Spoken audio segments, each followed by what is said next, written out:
So Thomas and Suhar, please. Thank you. A bit more enthusiasm would be appreciated. Thanks.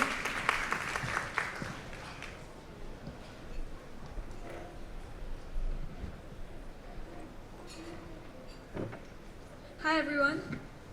Good morning. Morning. Good to see everyone here. We're here to talk about scale and doing things that scale. Tomasz has successfully founded 3 startups in the last 6 years. He's currently the CEO of Hotel Quickly, which is Asia's #1 mobile app for last-minute travel bookings. They were founded in 2012 and they're now in 15 countries. They have 200 destinations and 6,000 curated hotels on the app. So I feel like if we're going to talk about scaling, we've got someone really great in the room. What do you guys think? Yes? Yeah. I hope so. So I wanted to start off the discussion actually defining what it means to scale, because it's obviously very different to scale if you're an e-commerce site, if you're a social messaging app versus if you're just a brick and mortar business. And you guys launched at scale, right? You launched in 6 countries straight off the bat. So how did you define that? How did you think about what is scale to you?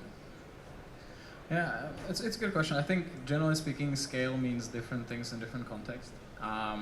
For instance, on scale 1 to 10, I'm probably around 11 to surprise how many people turned out in the morning right after the party yesterday, so it's quite full. Thanks for that. I think within the context of the startups, scale is equivalent to growth. So when we are asking questions, okay, how do you scale? I know what's the how do you think about scale? Very frequently, we basically think about this, okay, how fast are you growing? Right? So how fast are you growing while maintaining the presumption of the business model same or fixed or controllable? In the first part of the startup, you're basically trying to find the product market fit. So you're testing with customers, you're testing the product, you're building a closed feedback loop. Once you're somehow confident, you basically decide to scale. So you start investing into the right channels, which are attracting the same or similar customers that you found out in the first stage. And you basically try to maintain the initial metrics in the same stage or in the same scale.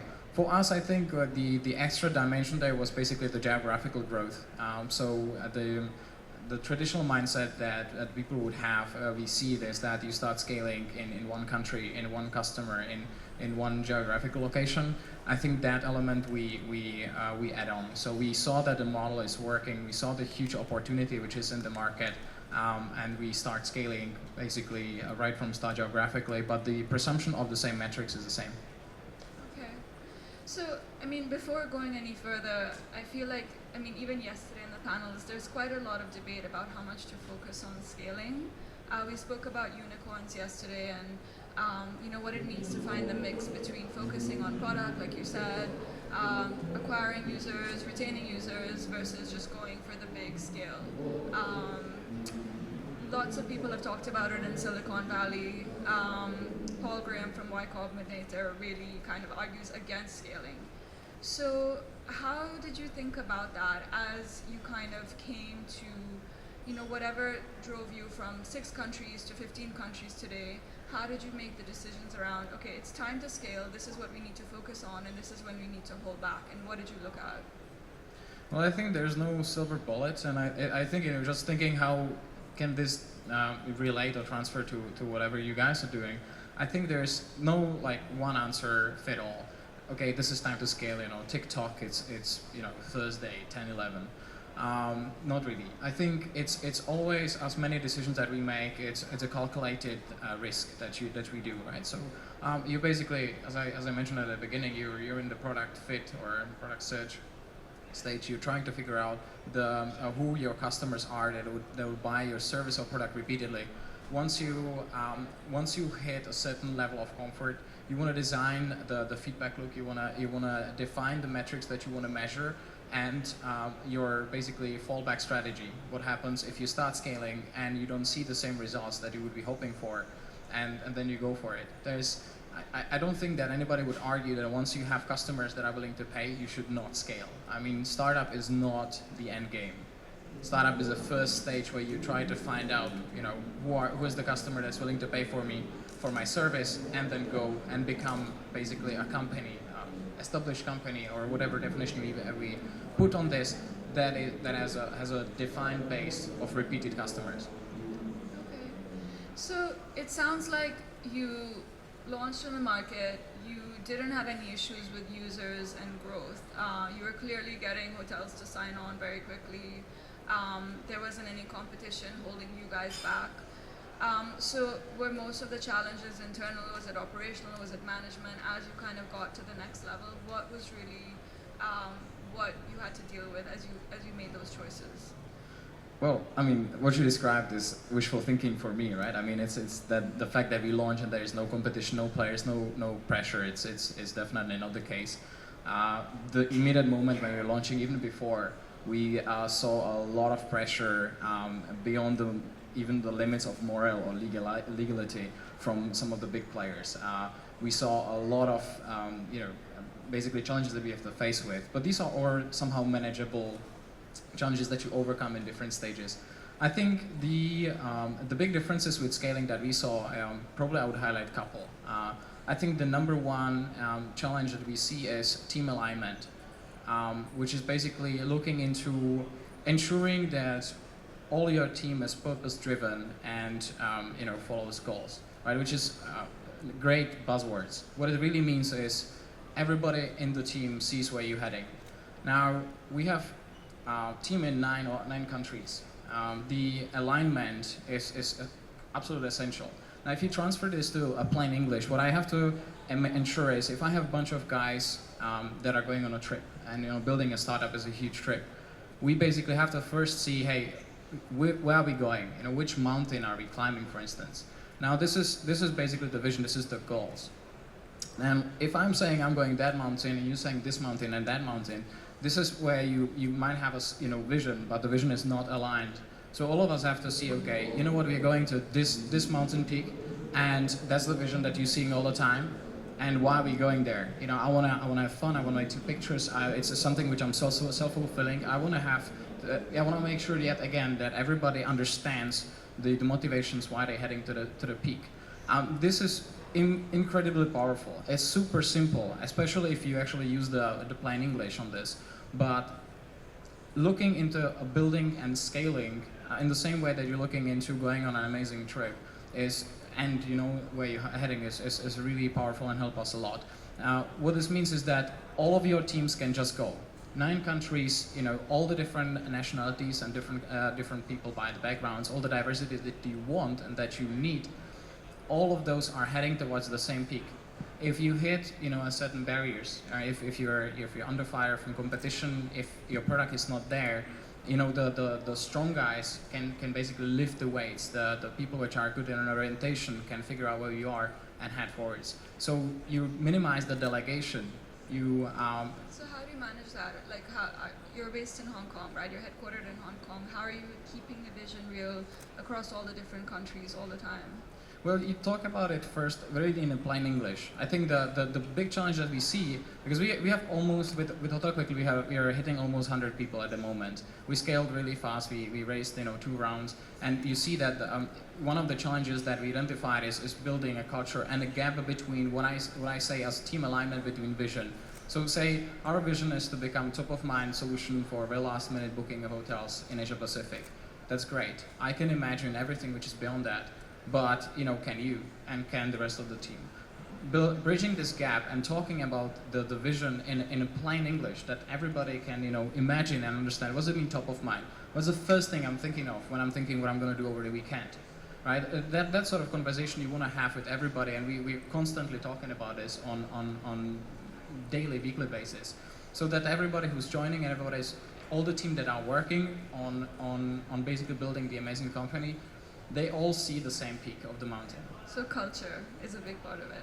Yeah, culture is another really important thing, but I think this is just aligning of where we're heading.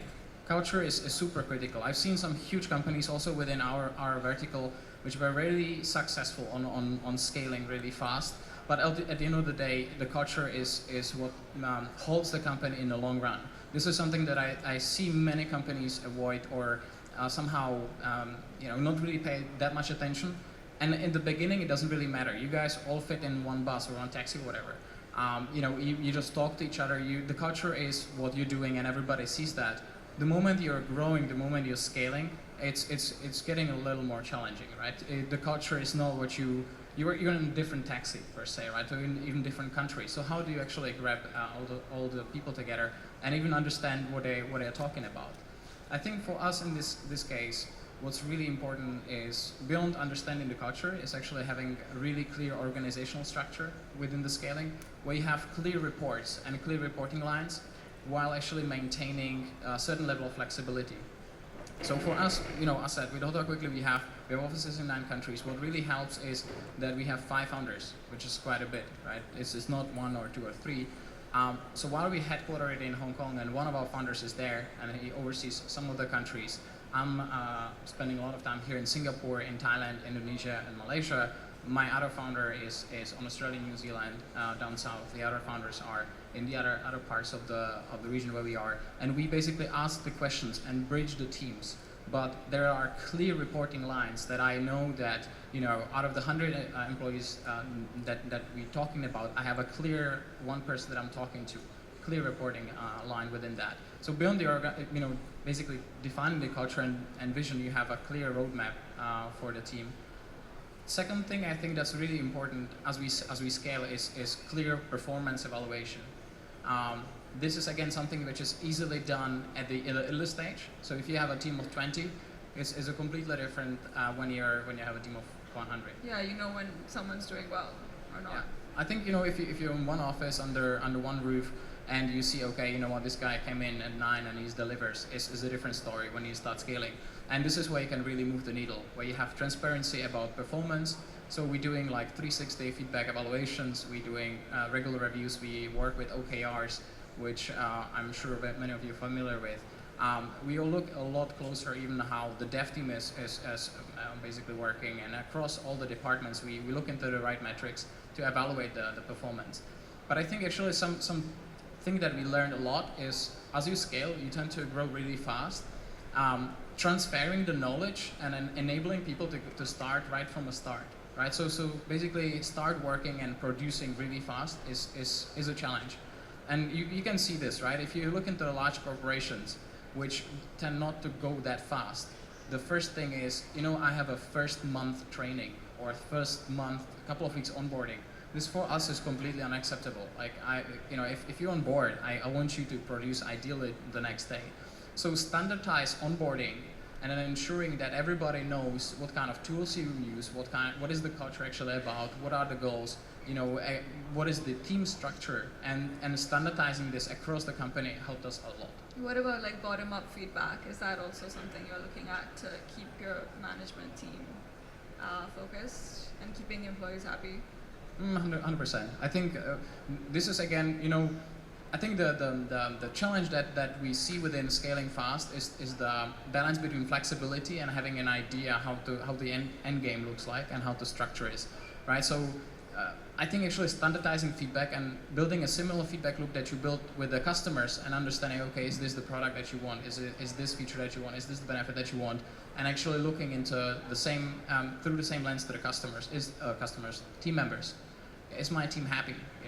What is it that you really want? Why do you want to climb the mountain? Right? Why are you on board? What is it that you ultimately want to do? And what is it that makes you happy? We find that many people, and this is not that much surprising, but many people are joining us not for the money. We see that our competitors are coming in with big pockets, and they offer multiple other salaries, and many of our team members would say, no, I'm here because of that mountain, and that's why I'm climbing. I love to shake up the industry. I love to enable people to travel spontaneously, and that helps a lot. Okay, cool. So thank you. Very interesting. It's the other side of the coin, right? Not just scaling with users, but really looking internally and like getting your hands dirty day to day. So hopefully we've all learned something here. Thanks so much. Sure. It was a short one, but happy to talk more. Any developers in the room? I have some materials from the Play team, Google Play team, so let me know. I'll be back.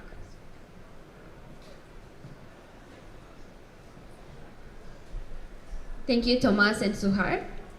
We've seen the crazy workplaces from the valley: slippery slides, sprawling pantries, sleeping pods, allowing